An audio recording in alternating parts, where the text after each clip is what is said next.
भारतीय जनता पक्षामध्ये त्यांनी सामील करून घेतलेले आहे। मुळातच त्यांच्या मनामध्ये आणि त्यांच्या रक्तामध्ये भाजपच्या कारस्थान कपट आहे। तसं नसतं तर ज्या पद्धतीनं महाराष्ट्रात हिंदुत्ववादी शिवसेना फोडली, ज्यांचे मोदींवरती प्रचंड उपकार आहेत, ज्या पद्धतीनं शरद पवारांचा राष्ट्रवादी काँग्रेस फोडला, ज्या पवारांचे मोदींवरती उपकार आहेत, असे अनेक पक्ष ज्यांनी मोदींवरती आणि शहांवरती उपकार केलेले आहेत, मेहरबानी केलेली आहे, ते पक्ष तुम्ही फोडले। हे कपट कारस्थान नाही तर काय? आणि मोदीने कोणता विक्रम केलेला नाही। पंडित नेहरू हे 16 वर्ष पंतप्रधान होते। 15 ऑगस्ट 1947 पासून इलेक्टेड प्राईम मिनिस्टर। का असतं इलेक्टेड प्राईम मिनिस्टर? 1947 त्यांची नेहरूंची निवड झाली प्रधानमंत्रीपदी आणि त्या मंत्रिमंडळात डॉक्टर बाबासाहेब आंबेडकर, सरदार पटेल होते।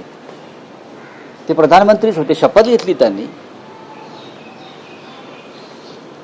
याचा अर्थ मग ते सरदार पटेलना गृहमंत्री मानत नाहीत देशाचे। डॉक्टर बाबासाहेब आंबेडकरांना कायदा मंत्री मानायला मोदी तयार नाहीत।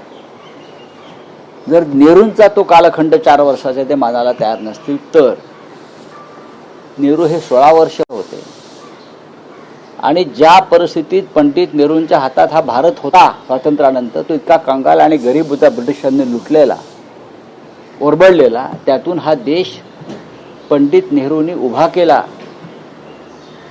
मोदींना अजून खूप काम करायचे, त्याने अजून कामाला सुरुवात केली नाही। आजही ते कपट कारस्थान याच्यामध्येच गुंतलेले आहेत। हा पक्ष फोडा, तो पक्ष फोडा, हे करा, यांना तुरुंगात टाका।